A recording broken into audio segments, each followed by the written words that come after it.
Either way, I'm steering clear because I do not do well with scary. Don't you? Oh, it's great. I love that stuff. Listen, aside from Dubs, we're all a little bit weary today. Hence our later record. We were out last night, had a bit of a session. Haven't done that for a while.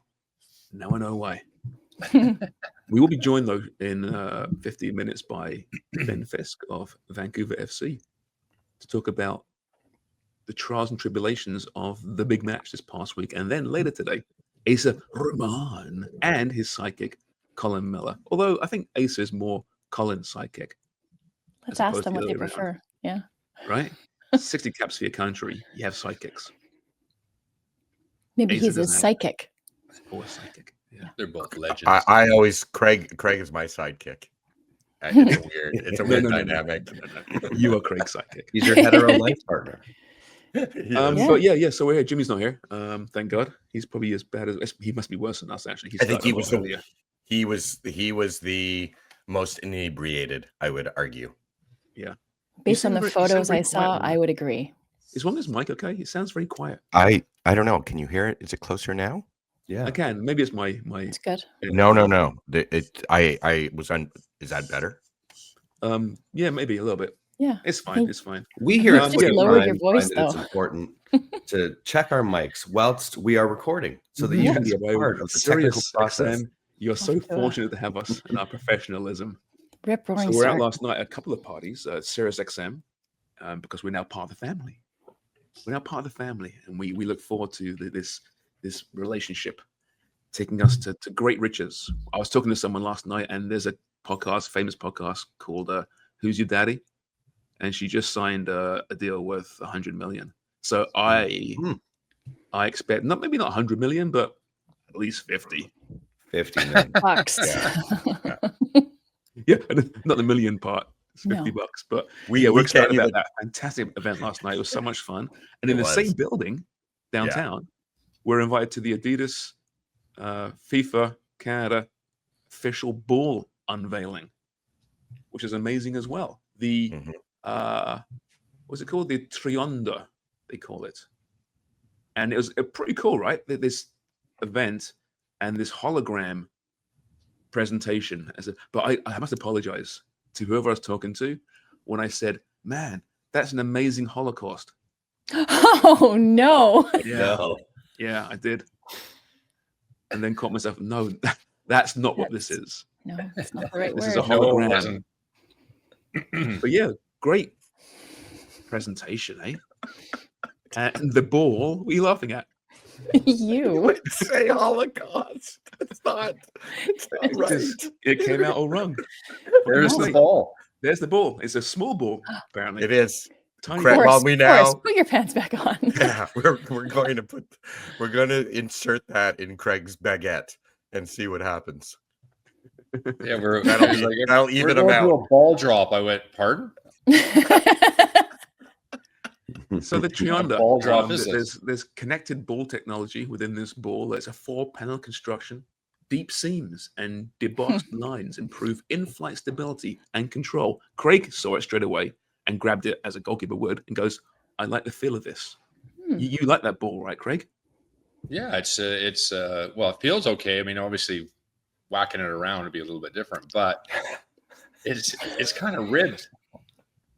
For her pleasure. For his pleasure. For everybody's pleasure by the sounds of things. This is quite it would have a good grip for a goalkeeper, for sure. I like the coloring. I do. It's quite busy, maybe a little bit overly, but I like it.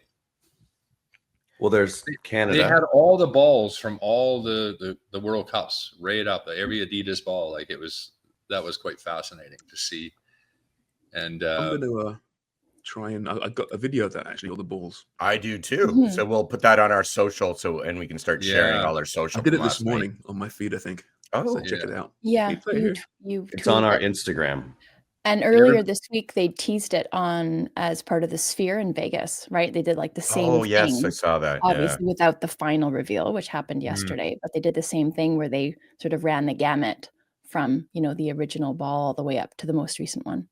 What's your favorite? And everybody's got kind of a time when they got involved. with the sport, you know, depending on your age, and you have a memory of all of them for some reason. You know, what it is, you know, from different World Cups is different for everybody, of course, but fascinating for football fans. What's your favorite ball? My favorite ball, I think, you know, I would say the Tango. Yeah. Yeah. That was What year? What year was that? Where was the World Cup? Is that In 90? Argentina? 90, Craig? 86? Mexico City? I think it was it 90? I think it may be 90. Yeah. We'll look it up. Because that was the first time they went away from the black patches, which I love too. That was the first. It's a big removal. That was probably the most dramatic change, I think. Right, Dubs? Mm-hmm. From the patches to the, I don't know what you call that. Tango is 1978. Oh my God. Really? Oh, Yeah, that's the first old. that's not the one for me. Like for me, it would have been the one used in 90 because that was the first time that I was really paying attention, like rapt attention to what was happening at a World Cup as a 13-year-old. So I mean, all of those little details, all of a sudden, like they were obviously present prior to that, but I was tuned in and just riveted by everything. So that the ball used for the 90 World Cup would have been mine. What was the 90s one, Forrest? Sharms, we've talked about this before, where like Adidas, I think it was Adidas, would have taken the technology almost too far, where like the flight of the ball, like it was really knuckling, it was really light, so the players loved it, but the goalkeepers didn't necessarily. The jambalaya. Okay. 2010. 2010, South Africa. Yeah. Gotcha. Yeah, the goalkeepers hated that thing, as did the players, right? Because I don't think there was very few free kicks scored in that World Cup, if any. And it's because they just couldn't get a hold of it. They couldn't figure it out. Right. Yeah. I mean, because the ball flight would be all wobbly, and the players couldn't even control it. Yeah, it kind of ballooned like a beach ball. Right. There's too much okra used in a glue. Yeah, and when we talk to people about the ball, they're like, these balls aren't supposed to be goalkeepers' friends.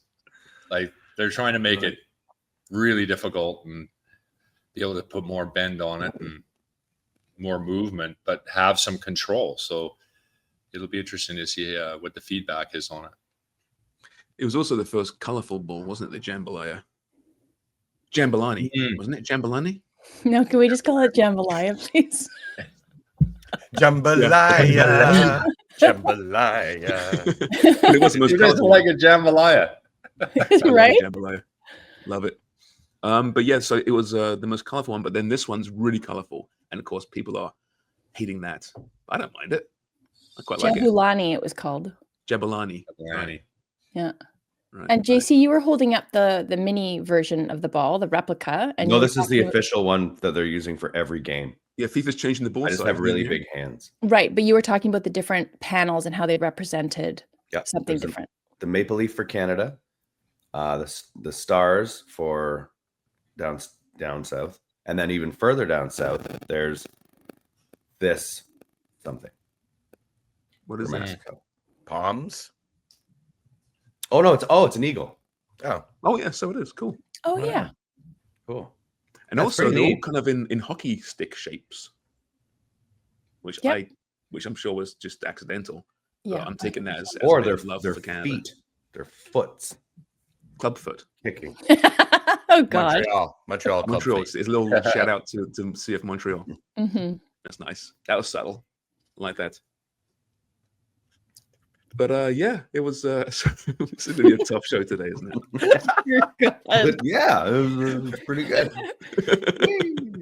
But lots of people there, I imagine. Lots of Lots of people. you guys were there, but I mean, lots of people from the media scene in Toronto, I'm sure, Shireen? that were there. Mhm. Yeah, Shireen Ahmed, yes. And her like Shireen 9-foot tall rebuffed me. son. Yeah, but she rebuffed me to go. She's like, "Oh, there's Wonger," and then Craig walked by, and she was just about to see me say hi to me, and then all of a sudden Craig walked by, and she was like, "Craig," and gave him a big hug, and then she went, "Oh, hi, Wonger." Gave me a subtle hug, and I was like, "Ugh." Got my picture taken with Maple, which was just awesome. Yeah. That made Maple's life because you're Maple's hero. Mm-hmm. And did Maple do the same thing as you, Forrest? You said the first thing you did when you saw the ball is you palmed it as a goalkeeper would do. Did Maple do the same, or did it just slip right out of his little paw? Well, Cloven got like oven mitts on. Right. His hoof. The poor Maple has a hoof. Greg said that Maple inappropriately grabbed him. Oh, no. Well, so he did palm the ball. How did nobody get that sooner? Let's bring on our guest, Kamik, because we have to steer this show back to some kind of normalcy. Hey, Ben Fisk, how you doing, mate?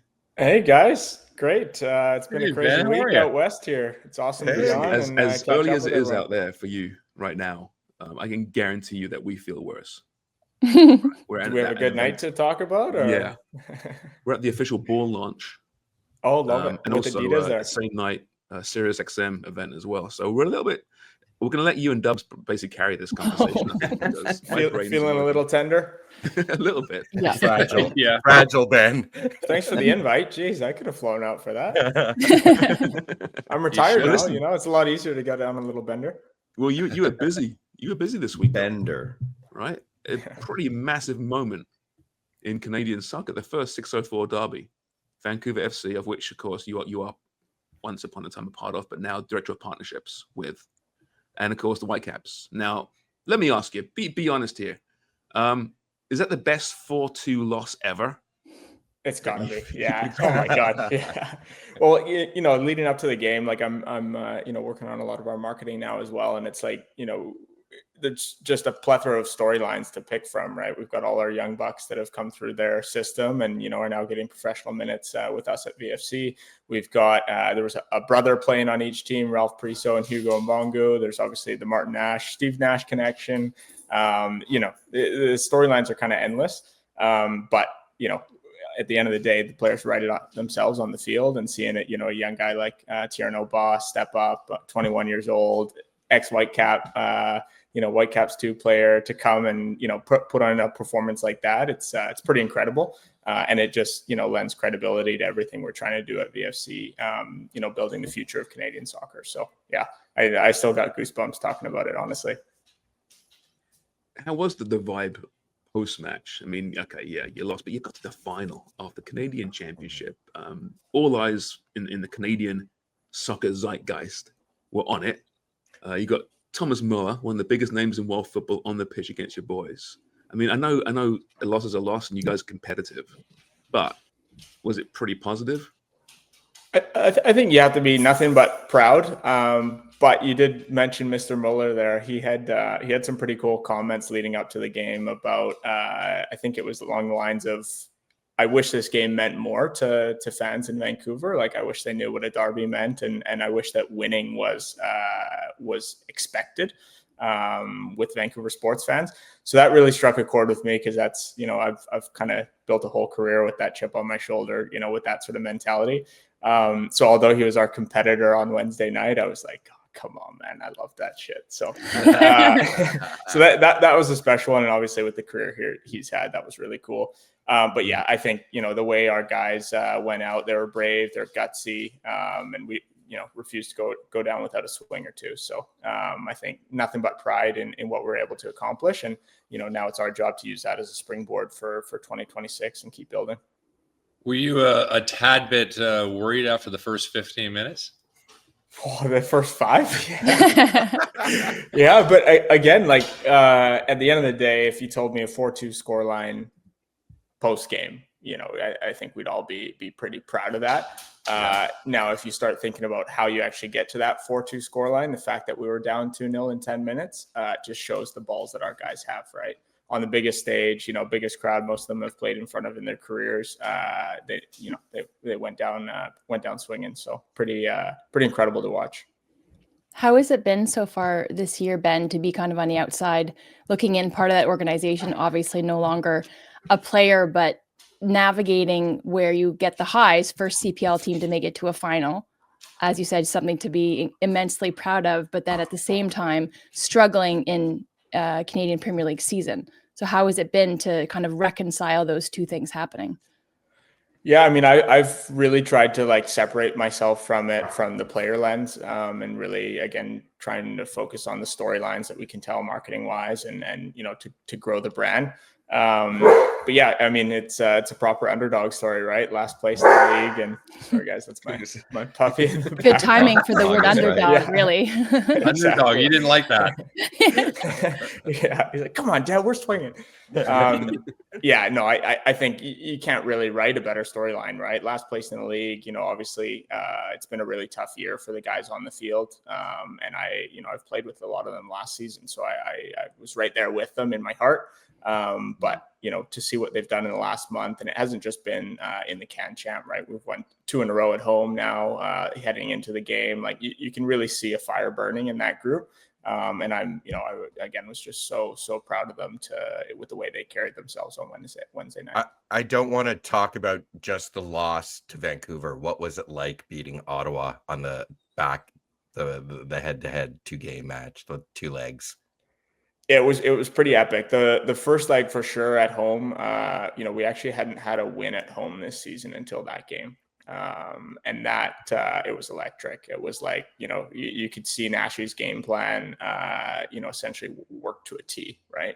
And take nothing away from Ottawa. They're an incredible team this year, and I'm looking forward to seeing what they do in the postseason. Very, very fun team to watch. But yeah, our game plan worked to a T, right? And I think that really was a turning point for our season. I think since that game, I've seen, again, take nothing away, we're still the last place team in the league, right? But you've seen a lot more confidence, composure, and just a bit more poise in the group since that win. And we've won more games since then than we had in the 3 quarters of the season before. So You're a juggernaut, Ben. You guys are a juggernaut right now. Yeah, I put it this way: I don't think any team that's fighting for those postseason positions, I don't think they want to play us right now. And that's kudos to the guys, what they've been able to pull together in the last 6 weeks or so. It's a very football thing, though, isn't it? It could be a tough season in the league, but a good cup run can change the mood entirely, right? And obviously, there's not relegation, but that's positive. At the same time, is there a level of frustration thinking, boys, where the hell was this earlier in the season? You're actually a pretty decent team who probably shouldn't be in last place, and the cup run demonstrates that. Yeah, I mean, the headline quote from a few months back, best worst place team in the league, I think is starting to ring pretty true. So, frustration for sure, but I've been a young player and I've played on teams, especially in the CPL, that leans very young in the roster composition. Sometimes for young players, all it takes is that sort of injection of confidence and sort of you do it once or twice and you're like, oh yeah, we can win games, right? And that's part of the learning curve. So I think with what we're trying to build out west, it is, we lean very young. We're very much about the future. And so I think you need to be willing to take a few lumps in giving your young players the chance to make mistakes and learn, knowing that that's going to get the best out of them in the future. Was it odd? I mean, are there Vancouver FC fans who are also Whitecaps fans who watch a lot of football? There certainly are. I had some I wouldn't say disagreements, but some pointed conversations that you better be wearing black and red at BC Place on Wednesday. So. Well, it's more fun to support the underdog, really, right? I would think. I mean, it's a weird dynamic, that's all, and it can really work. And like Thomas Muller said, this could be the beginning of something. How do you nurture that rivalry now? You want to play them again, obviously, over and over again, but how do you nurture it when you have fans who kind of like both teams? Yeah, I mean, I think this being the first ever 604 derby, it was really cool to work collaboratively with the marketing team at the Whitecaps to, we did a fan vote of what the derby should be called and little storylines like that. So there was a very collaborative approach to it. And I think that was needed to show fans in Vancouver, we needed to educate them what this game actually meant, right? Not everyone knows about Liverpool Everton or Boca Juniors River Plate or these big derbies around the world. So there was a piece there that I think needed to happen.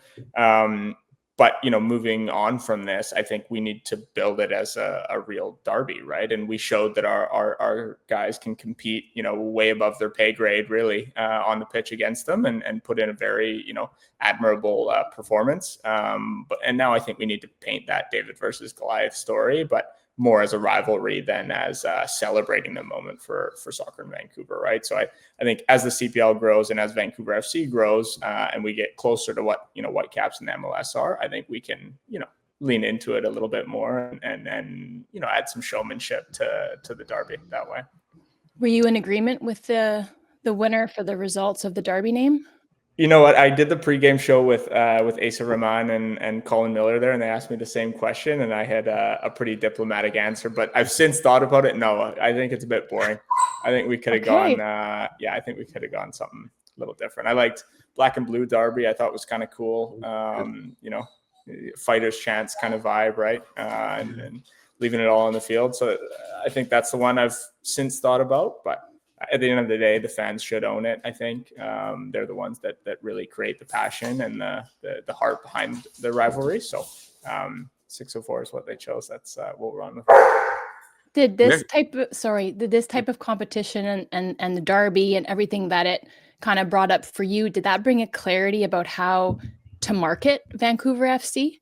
I mean, I'm sure you guys already have a plan and a strategy, but something like this could give it a little bit more edge or just a little bit of like interest to the fan that might otherwise not be tuned in to what you guys are doing. Yeah, absolutely. I think it was, again, without having to pin us up against the Whitecaps in that sense. I think we were able to sort of celebrate what the moment meant for soccer in Vancouver, but also tell our story and what is our sort of unique value proposition to the market here. And that is, we are young, we're Canadian. I was trying to sing the gospel. We've got 17 Canadians out of a possible 24-man roster, 8 BC born players. It's a pretty cool story to tell, right? We're the team that your next door neighbor's kid could be playing for, and little sort of storylines like that. So I think more than anything, it just gave us a chance to lean into that, just because we're contrasted by the multi-million-dollar Thomas Muller, Ryan Gauld coming off the bench, right? It just created the perfect sort of anti-hero to that storyline. Besides, I heard your next door neighbor's kid was shit, so that's an unlikely story. I actually just moved, so I have no idea, but we share a backyard. I'm sure I'll ping him with a ball once or twice. Yeah. Ben, this is your first year away from the pitch. What is Ben Fisk's professional marketing challenges been this year? How's that been going? I mean, selling a losing team is never easy, right? To put it bluntly. So, but again, I think I just touched on the storylines that we do have, and the cool things about those are you can never take them away from us so long as we're doing what we control, which is giving those young guys opportunities. So, I've just tried to embrace what it is, and I think the way I look at coming back to the CPL, not just at VFC, but when I came back in 2019, is like there's a legacy component here where very few players in the world, and even the ones that have made millions of dollars and played at levels much higher than mine, it's very rare that you get to be a part of something from the start. And I think that's a unique piece that I can tell. And I think as we, look ahead, not just 5-10 years down the line, but, 50 to 100 years down the line, you look at a team like the Boston Red Sox, they create a whole sort of legacy component on not winning. So I think no matter what you're happens, playing the long game, then it's what you're saying. No, I'm just saying what happens on the field is out of our control, right? And I think there are amazing storylines that people connect with, irrelevant of what happens on the pitch, and it's our job to find those. Have you enjoyed that transition, Ben, into this type of? Marketing? I have, yeah. It's Wednesday night for sure. It's tough to be on the sidelines watching, and I told my wife, like, the morning I wake up on game day without goosebumps in my belly with like crippling anxiety is probably the day I should hang him up. So I'm proud to say, right until my final appearance last season. Sorry guys, I got my puppy pulling on my socks here. His name's Fonzie, by the way. Oh, great. That's amazing. Hey. Not the happy days ones. Not that one. No. But yeah, I think we can lean into that, right? Irrelevant of what's happening, and create, a product that people connect with on a human level. And then when the winning comes, I think it makes it that much sweeter. So. Well, Ben, listen, I mean, it's obviously it's a long season. It's been a tough season in some regards, but like you said, you're going to end on a high and build off this, and it should be, I would think, an optimistic postseason. Thanks so much, mate. Really enjoyed this. We'll get back on soon and talk some more Vancouver football. Awesome, guys. Great to catch up. Sorry for Fonzie interrupting here. He just went 2 foot through me, but we'll see you guys again soon. Yeah. No problem. Take Thanks, care. Ben. Thanks, Ben. Great to see you. We usually have someone's animal interfering and interrupting the podcast. So it's nice to guests finally. Usually it's mine or it's Craig's, let's be honest here. Or JC's. Anyway, it's interesting that. I think Vancouver FC is just a strange season, isn't it? I want to hear from some fans, actually, their thoughts on the season. Are they happy? They can't be happy. But they had this great cup run, which they could really get behind. And that is such a football thing. And I know overseas relegation promotion worlds, often the terms are like, listen, let's survive and go on a deep cup run. And that's success for us. Mm-hmm. That's a lot of clubs live that way. Tottenham, a great example. I was going to say, that's like exactly. Spurs last year. Exactly.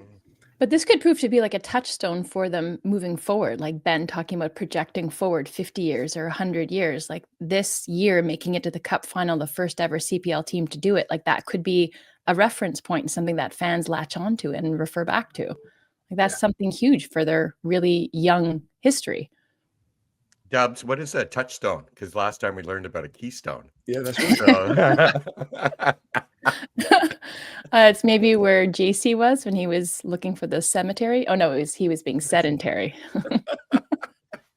Colin's in the green room. Well, let's bring Colin on. Good morning. Joined by one of the voices. Hey, Colin. Of the Vancouver Whitecap. Oh, that's unprofessional. Is that me? Good morning, everyone. Oh, no, it's my doorbell. I hope you're well. Customer. Oh, we've got a Hi, Colin. Hey, Colin.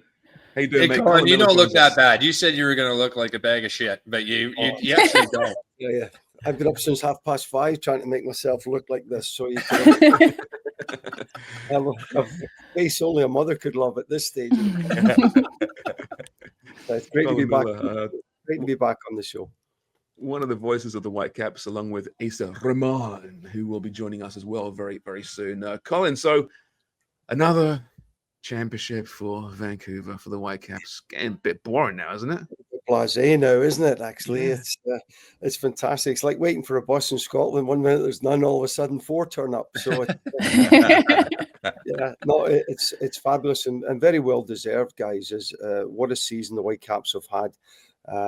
And this is the second cup final the lads have been in already this season, so fingers crossed the Whitecaps can get to the third final, which is the be all and end all for everyone involved. But it's been terrific. I mean, as a color commentator with Asa, it's been a privilege to be a part of the shows again this season, because some of the football they've played, I've got to say that I would pay money to watch this Whitecaps team. And Craig's going to say, well, no chance for you, man. You're going to pay money for anything. But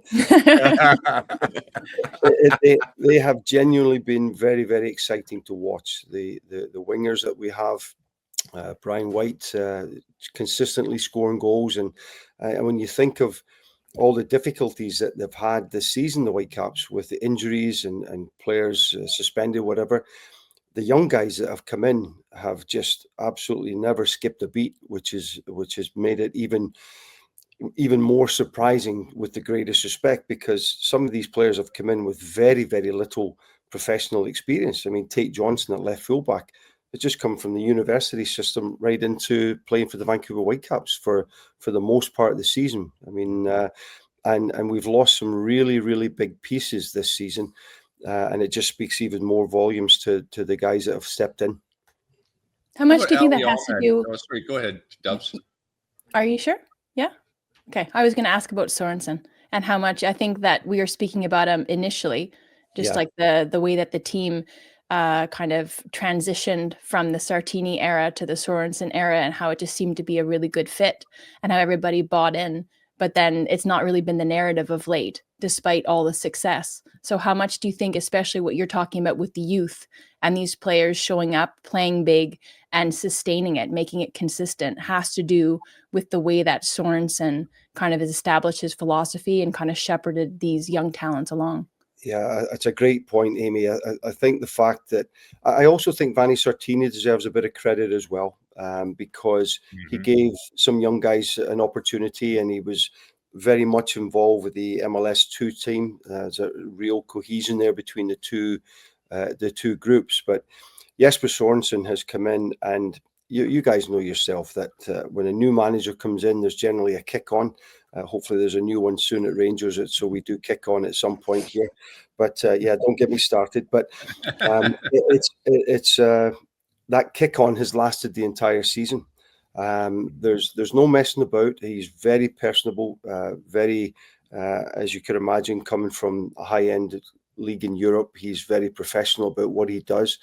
No grey areas. He's all business, and you can see his enthusiasm, his energy on the sideline.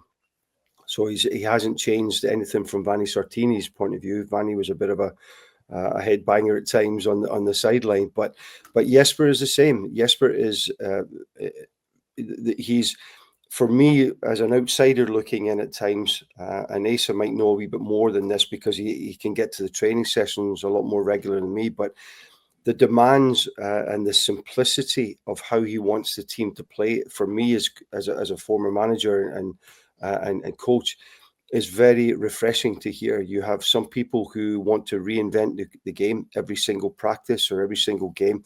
16 passes inside your own 6-yard box before you eventually play it long and give it away. This manager has come in and given players license to be brave in possession of the football. And that means, can we play forward early? We have some of the most attack-minded wingers that are in the MLS at the moment. And the fact that 2 of the 3 that we're going to talk about are Canadian is even just as exciting, with Jaden Nelson and Ali Ahmed. It's been really, really good. And the fact that Jesper has given these players, he wants the team to press higher up the pitch than Vanni did last season. He wants to press in real numbers, but be very, very compact. And a lot of the goals the Whitecaps have scored this season have come from winning the ball high and breaking forward, as well as some good interplay. So it's been really, really enjoyable to watch. The thing, if the Whitecaps are going to not quite get to the end with this season, will be the back four, in my opinion, with the injuries and the players that we're missing at the moment. We're hoping that Tristan Blackman gets back into the side. Losing Ranko Veselinovic as well has been a huge loss in terms of his experience, even though he's a relatively young guy. The amount of games he's had MLS-wise is fantastic. But that's where I think when we play consistently against the better teams in these playoffs runs, that'll be the one that might cause us a wee bit of a hiccup there. I was going to ask you about Ali Ahmed a little bit, and from where we're sitting and what we've seen of him, I'm not sure what his ceiling is, because he just gets better and better and brings more to his game, and his confidence seems to be growing all the time. I mean, it's actually brilliant to watch, and he's good at free kicks as well. I don't know how many guys in our national team now are good at set pieces, free kicks at the top of the box. There's a handful of guys. Yes. Yeah, it's a good point, Stacks, that, one thing about Ali Ahmed, I think as a former fullback myself, you'd have to get him coming off the team bus. You'd have to, get a very slight tackle or something coming up. He's capable of playing on the right-hand side, capable of playing on the left-hand side, cutting in. He set up a few goals with his left foot this season. And he wants to be positive in possession of the ball, as I said earlier on. I think he looks like, since he's come back from the injury, and in a strange way, he's probably recharged his batteries because of that injury. It's been a long season for the Whitecaps. We've played a lot of games and a lot of tournaments here. So it sounds a bit strange to say his batteries are recharged because of an injury, but he hasn't been involved in every single game this season.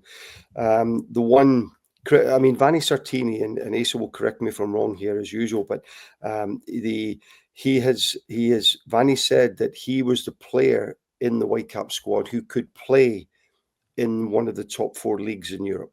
And the biggest criticism against him would be his end product, his final pass. Now, Jesper Sorensen has said words to the same effect there. You know, there's the ceiling. You ask where his ceiling is, Craig. I think the world's the lad's oyster, to be honest with you, because of how he plays the game. But the end product is what ultimately players are judged by, especially as an attacking player or a goal scorer. We'd love to see him score a few more goals, because then the Whitecaps would definitely not be able to hang on to him, in my opinion. No, it's a good point, Colin. And for Oh, people sorry. that, hello, Asa. Good to see you. Myself. Yes, that's what I wanted to jumped make in sure. about 10 minutes ago, and it felt like I was in the commentary booth, because this is exactly how it goes. Colin, full on story time. I love it. And you guys can cut him off at any point. Like, No chance. No, it's good to be on. Thanks so much for having me, guys. This is the earliest he's been late yet. Hey, I'm just still smiling because he's named himself Asa Base, which ages him, number one. But that's right. That's true. it reminds me of a simpler time. Good times. Sweden's greatest. They're Swedish, right? Were they? Asa Base? I think they're Swedish. I think so. Yeah. The greatest export after Matt Sundin. Or ABBA, maybe. Maybe ABBA, I suppose so. Yeah. Asa. So fourth championship, yada yada yada. Ryan Gold finally. I know there's concern in Vancouver Whitecaps Nation that are we going to see this guy at all this season? Well, you did, and he scored, and everything is lining up very nicely, isn't it? Yeah, it looked really good, and we talked about this during the broadcast, or I think in the post-match show, where it was great to see him get that goal. Obviously, that gets the headlines, got everyone off their feet. It was awesome to watch, but I think it was just as exciting or interesting to see him react to a tackle and kind of ride a tackle and get back up, because I think everyone was anxiously watching and waiting to see what would happen in those moments, those tight challenges, those collisions. And he definitely got in. He didn't shy away from anything. And then he bounced back up when he went down. So he looks really good. He's been looking good at training as well. So it's great. I mean, everything's lining up for the Caps right now. Colin mentioned, looking forward to hopefully getting Blackman back soon. Brian White as well. I think they're going to be patient with his return as well. So just get everyone healthy that could be available for the playoffs. And then a couple players we haven't even seen yet, Nudra Pupa and Sebastian Schonlau as well. So great times for the Caps. They're only getting stronger. I don't know what to say. Well, it took us so long to introduce Asa that now I'm just like I'm thinking that Colin needs to keep talking.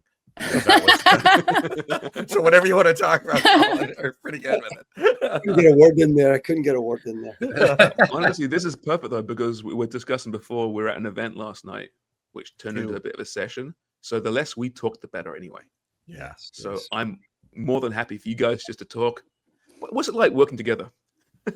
Tell us that, Asa. Yeah, no, it's been fun, and started about 3 years ago.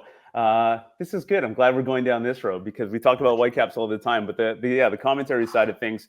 When I first started, and I've told this story a few times recently, the first game I called was a Seattle Sounders game, and I was notified that I'll be calling this match maybe 5 or 6 days before going on air. Would you be interested in this? Yes, say yes to everything type of scenario. So obviously raised my hand and said I would do it, and wanted to get absolutely everything right. So did all the homework, all the research, prepared thoroughly for this match. And then I felt like I was chasing it the entire time, like just trying to be on top of everything and call absolutely everything, and got through the game thanks to Colin, who is there, has so much experience behind him and can tell the stories and just put me at ease.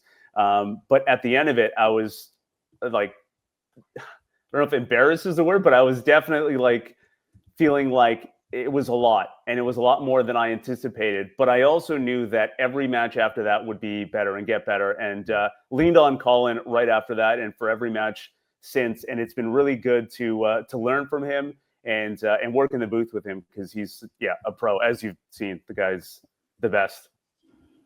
Yeah, I can only echo that with Asa as well. I mean, You have been around this now. This, I think, I updated my LinkedIn profile with my son the other day because I don't know how to do that. I think it was 2017, 2018 when I started, and originally it was with TSN, and thankfully it was Carlo Corazin and Paul Dolan who got me onto the show. But I was actually the sideline reporter on TSN. That's where I started, and then I was standing beside the goals at BC Place when, I don't know if you've ever seen it, the Whitecaps score, this bloody machine shoots all this steam and air up in the air. And I got to say, I nearly had an accident.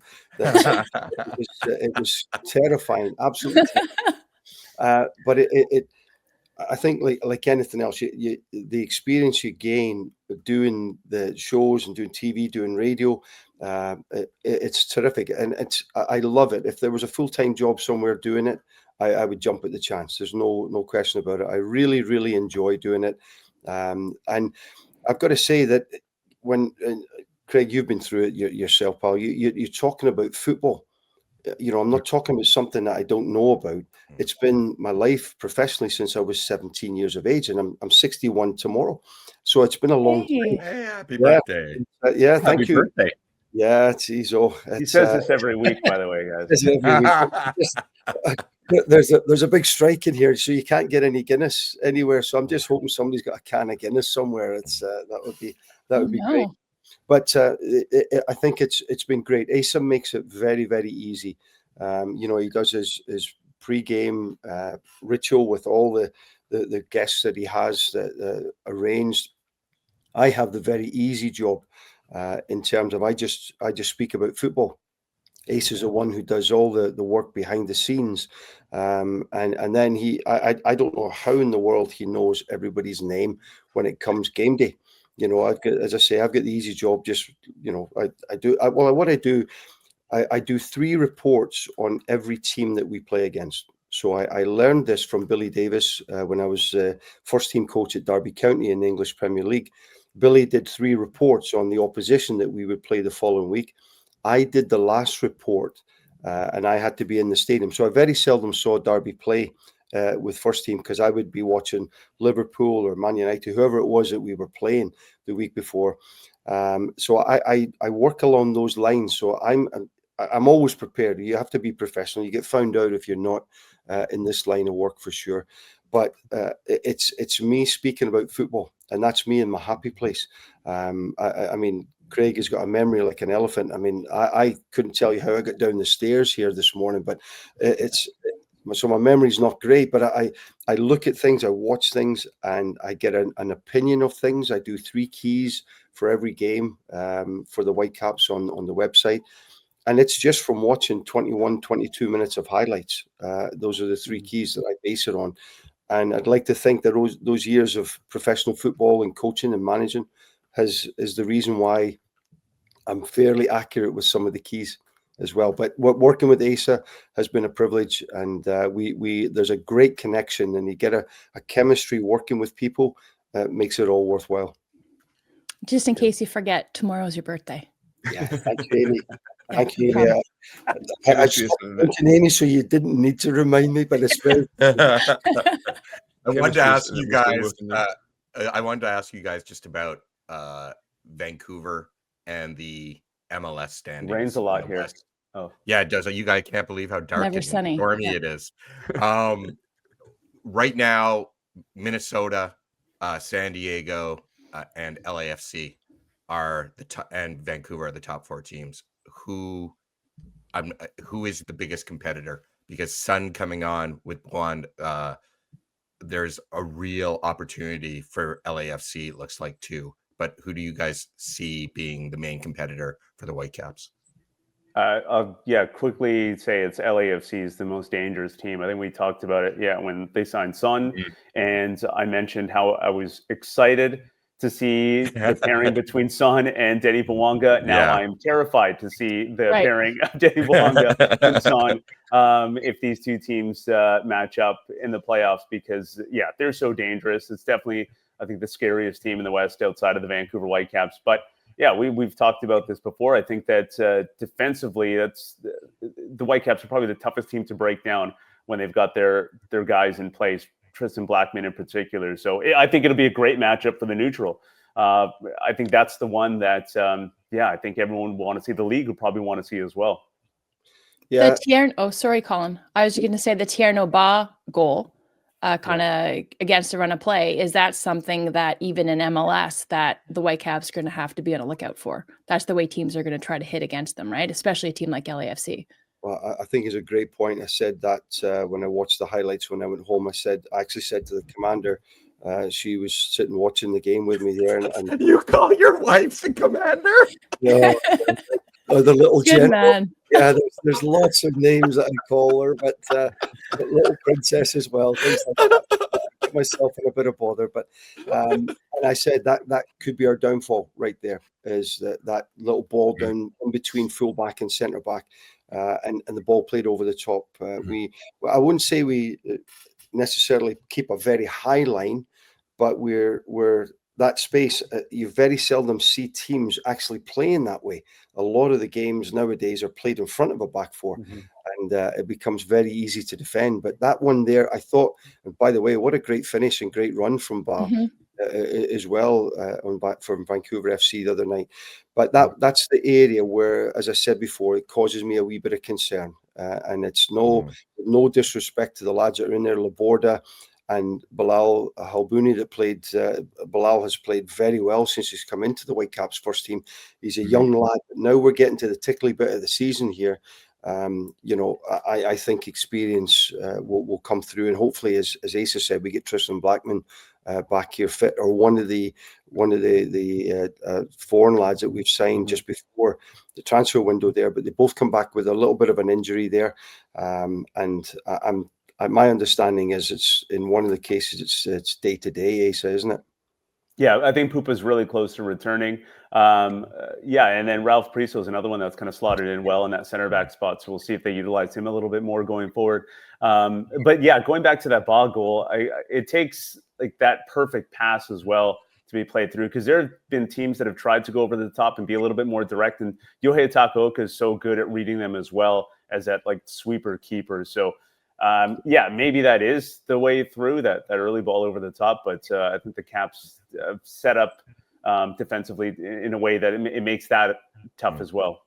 Yeah, the two best central midfield players in the league, with Sebastian Berhalter and Andres Kubis, in what they do, like they're, it's like Craig. It was, they're my type of players. They in that midfield area where they would tackle anything in the warm up, never mind during the game, and it's great. They're good football players as well, both representing their national teams. But I've said before, and Asa can back me up here, they would never be out of my team, these two players, because of the energy and what they bring to the game, from breaking attacks up, from being very intimidating. If one doesn't get you, you can be guaranteed the next one is going to get you. They play very close to each other, and in possession, they're very, very consistent. I mean, Berhalter, some of the delivery for set plays this season, he's been very consistent, and as a player, you know if the ball is going to consistently hit the right area. Sure, and the Whitecaps have scored a lot of goals from set plays this season. If that service is consistent, the timing of the run becomes easy at that point. But if it's all over the place, you hit the first defender, it becomes, what's the point of making that run? He never gets it over the top of the first defender. So, but I think Sebastian deserves a lot of credit this season. And Kubis, just for me, is the best in the league at what he does. He's just, I think he's such a great role model. Asa mentioned Ralph Priso. You've got other young lads, young Jeevan Badwell, that have come through and played some games. To train in this environment now must be such a learning curve for them. I've got just Sharm says, I got to jump. My 12 p.m. meeting has shown up early and I have to meet him and sign stuff, and he has money. So I have to jump. Apologize for me. So he's apologized for you. Just so you know. He's hungover. Yeah, he's hungover. That's right. In other words. Yeah. But I also, go ahead. Craig and I had a slumber party on Wednesday night to watch the game, and then had an early golf game. So hence our sleepover. But we were talking about Berhalter, and being so profoundly good this year. But even more, you have Ryan. Like, if you had to choose one of the Americans to be on a Canadian, which one would it be? Because they've both been playing so great this year. Between Brian White and Sebastian Berhalter. Yeah. I mean, I know they have Blackman too, but wow. Yeah. I think Canada is not going to struggle scoring goals. So I think you can never have enough of that energy in the middle of the park. And Sebastian Berhalter was miles away from being on the US national team at one stage, and now, because he's been consistently very, very good for the Whitecaps. I didn't think he was great the other night, Asa. I didn't think he was, he tried some £1 million passes. It didn't come off. When he's keeping things simple and doing things really well, I'd have him in Canada's team for sure. Yeah, I think it's Berhalter as well, and nothing against Brian White. I mean, leading scorer for the club, bags goals at ease, but Berhalter, I think what he does defensively, the engine in the middle of the park obviously is one thing, but then the set piece delivery as well. And I asked Jesper Sorensen about Ali Ahmed potentially taking some free kicks, because we've seen him do it with Canada, and he shut it down so quickly. And at first I was like, whoa, that was really quick. But then I realized that it's because Berhalter's so good with that set piece delivery on the corner kicks and the free kicks, finding Laborda absolutely every time. So yeah, that's another thing that Berhalter has. He's this like specialist on those free kicks. I'm glad that we came back to this, because I wanted to talk about it and then Wonger jumped in. But Colin, you were talking about Berhalter's brilliance on these set pieces and then what it gives you as the runner and the timing.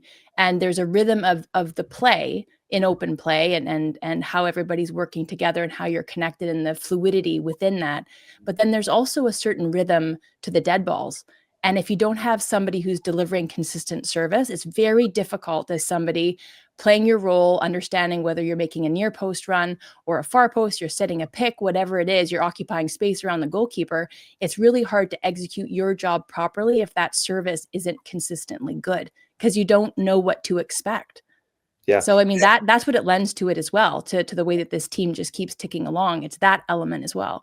Yeah, it's a great point, as I said, Amy, that consistency of your delivery, and you're seeing a player so unassuming when he goes into the 18-yard box in Mateus Laborda. He doesn't, he's not a huge, big physical presence, but all of a sudden this guy has just come on fire here from the quality of the delivery from Sebastian Berhalter, but the timing of his run, the timing of his jump. I think it's a dying breed to see people that actually enjoy heading the football.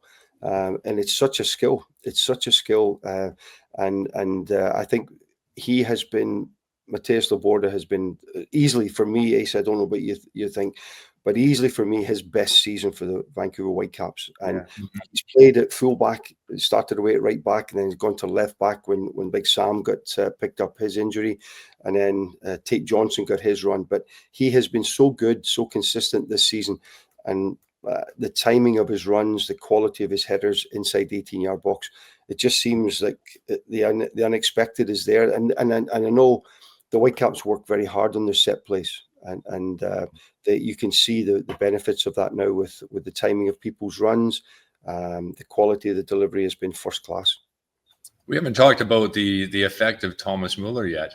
What does he bringing to the side, and how have you seen a difference in where the players have played and the confidence around them? Because his balance and his runs and his timing, his passing, I mean, you could tell he's, who he is, right? And what do you think about how his I'll go, and I'll keep this short, because I think that you see it with just the way he carries himself on and off the pitch, and you see the impact that has on the other players. One player, and Colin just mentioned that Laborda's having his best season ever, and I think you can go across the board. Everyone's having their best year right now with the Vancouver Whitecaps. And one player who stood out to me is Ali Ahmed, having a great year as well. But he's taken his game to another level, I think, with Thomas Muller, and everyone has. They've kind of just soaked up everything that Thomas Muller has brought to this team. And Ali Ahmed, the way he processes things quickly and the way he moves the ball, I think, is very similar to what Thomas Muller does. And that's the one thing that I think is the players are picking up, just the pace of play not just like straightaway speed, but the way they're moving the ball. And every time, I think, yeah, Colin, we talked about this in the last match. It's 1 or 2 touch with Thomas Muller. Sometimes it just seems so obvious, but he just gets it out of his feet and then finds the next area of space. And if that's one thing that I think the players are picking up on, I think it's the most important thing, because now everyone's open. Yeah, I agree, Asa. Jesper Sorensen said that Thomas is not perfect. He doesn't complete every pass, but there is a simplicity to how he plays, and there's a speed of play. And I say on the broadcast, as a young player coming to BC Place, a young boy, young girl coming to watch this player play, you just see how many times his head moves from side to side. He's constantly aware of what's going on before he receives the football. And that, for me, is the difference at the next level of the game, is knowing what you're going to do with the ball. And his encouragement, his leadership on the park is fabulous. Like, such a positive influence on, as Asa said there, Ali Ahmed as an example. But the young guys that are around about him, you can see his influence, his positive influence. He's not coming in as a big time Charlie and not socializing with anybody or that. Jesper Sorensen has said he's fit in so well as a team player. And we see him, we get the video footage of the players as they arrive into the stadiums. He doesn't miss one autograph to be signed. It's quite refreshing to see, because there are kids that are waiting, and you see the look on these boys and girls' faces, having a photograph with them, getting their autograph signed. It's a big deal. And Thomas epitomizes everything that, with the greatest respect, with everything that you would expect from a player who is so highly regarded worldwide. He fits in that mold so well. I can only imagine, again, the training environment that is provided every day from the Whitecaps, from Jesper Sorensen and the staff all the way through. You get players like this, and now having Goldie back as well. Wow, I'd be rubbing my hands if I was the manager at the moment. Even Mueller walked in and he signed autographs, and he got a Labubu doll, which I had to look up because I'm not that well versed. But Asa, I know you are because of your daughters, right? Kids. And then and then the Whitecaps, like, their social media person was like, Thomas, like, show it up again. What do you got? And he's got, I have no idea, but I love it. And he kept going. It's just like right on brand. Like, he's stuck in, even if he doesn't get it, he understands that it's important. Like when he wore the Terry Fox sweatshirt. Yeah. Right. That's obviously he's being fed that information, but the decision to wear it. The first press conference, when he references documentary about the soccer bowl team and Bob Lenarduzzi, and says, I saw you in that. And like, he gets it. Like, he's bought in. He's all in here, and it's great for the fans. It's great for the team. And he's a joy to be around. Yeah. One of the reasons that he came to the Whitecaps, or probably the main reason, was how Colin Miller, right? It was because of you. Well, that was one of them, but obviously, that was one that he'd be on the first flight home, to be honest with you. But it was how Jesper was going to play him in the team. That he was going to be in that sort of number 10 role for the Whitecaps, and goodness me, some of the, like, you would never think that he was 36 years of age, because he covers every blade of AstroTurf in BC Place. But his energy and his enthusiasm to do the right thing all the time. Like, he doesn't coast through things. He's going on. He's chirping all the time to the players. He's working. He's doing the job. I call it the ugly side of it. He's won tackles. He's doing the defending side of it. When you get a superstar like that that's committed to this, as a young player, that has to be your inspiration. It's got to be fantastic to be a part of it. I think we're probably close to wrapping here, right, Wonger? But I wanted to ask you both, but Asa, I'll start with you. Around the 14th or 15th minute in that Canadian Championship match, the Whitecaps are already up 2-0. You guys are on the call. Sabby Irving saves it, like, gets a right paw to it as he's trying to find the far peg. Then he smashes the post, I think recycled ball, like second phase off a corner. And then Berhalter also smashes a post. After that flurry, did you guys think, oh my God, we've got a red on our hands here? Yeah, 100%. Yeah. You're exactly right. It was that moment. And I've referenced this a few times because it ended up being a great game, a great occasion. I think everyone that went, 18,000 was great, really well attended. It was awesome atmosphere and everything. But yeah, there was, I think, a bit of a worry, maybe a fear that it was going to end up 7 or 8 after that moment. You're right. In the first 20 minutes, really, I thought, oh, like this could have been, just a rout. But it was great to see Boss score that goal and get those fans, the VFC fans, up on their feet. And we talked about this too, Colin. I do the call on the Bog goal just to bring it back to that moment. And we hear the roar, and it was as loud as anything I think we've experienced at BC Place. It was incredible. And there was a reaction to the roar I found out from other fans, just the Whitecaps fans who were just taken up by the moment as well. It was a great goal, fine finish. The VFC supporters went nuts, and the Whitecaps fans applauded that pretty much. And it was really cool to see. Yeah, I thought it was a great night, but you're right, Amy. When you look at it, how well the Whitecaps have done this season, Vancouver FC, with the greatest respect, the worst goals against in the CPL, bottom of the league. You put the two together, you think, yeah, this is going to be a pasting here tonight. And after hitting the post 3 times in such a short period of time, I went, wow, it's all hands on deck here. But Vancouver, they finally got the defensive organization a little bit tighter, closer together, and I thoroughly enjoyed the second half because I thought it was a good final because Vancouver got themselves back into the game. The Whitecaps kept playing, they kept trying to do what they were doing, but Vancouver found a way. Nashi got them organized a wee bit tighter, more compact defensively, and made it more difficult for them to break through. But I thought, what a great advert for the CPL. Yeah. What a great advert for Vancouver FC to put themselves on the map here, just in how the team handled themselves. They conducted themselves so well and making a game of it, because it could have, Amy, you're right, it could have been a pasting at one point. Yeah, because we were on the dark web and Forrest was watching with Wonger, as Wonger mentioned, and I was catching the first half as well. And we were like, oh my goodness, this is going to be bad. Yeah. But I mean, it was credit to the Whitecaps because they came out full throttle and creating opportunities, attacking the box, and really getting great chances on goal. Yeah, it was a strong lineup, and they went after it. I think they wanted to put it to bed, and credit to VFC for making a real game of it. So it was interesting, entertaining. And then I actually wanted to chat about this. I know we got to wrap up here, but I would like to see that final become a bigger deal. I'd like to see this become more of a national event and get more attention and have a little bit more fanfare going forward, because it was great to see the two Vancouver teams, this Vancouver derby, and whoever the teams would be in this final. I think it'd be great for it to be like a celebration of our sport in this country.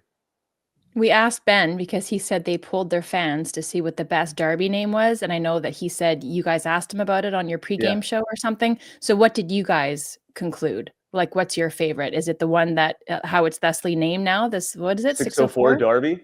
Yeah. Yeah. The fact that you're like, oh, I don't know. I think that's how I feel about that one as well. Undecided for me. Port Mann Derby's another one that I kind of like. It's the bridge that kind of connects the two sides. I like Black and Blue Derby as well, especially if it gets physical. Now the game wasn't physical, but that's the one that I think is just simple and clean and would work. And I like the Valley and the Village final. I like that one. That was one of the names that came up. So, yeah, I think it's a terrific tournament. It's developed into our national tournament, and you start from League One. There's teams that can get big upsets, and that's what the beauty of the FA Cup is, which is arguably the biggest club tournament for sure.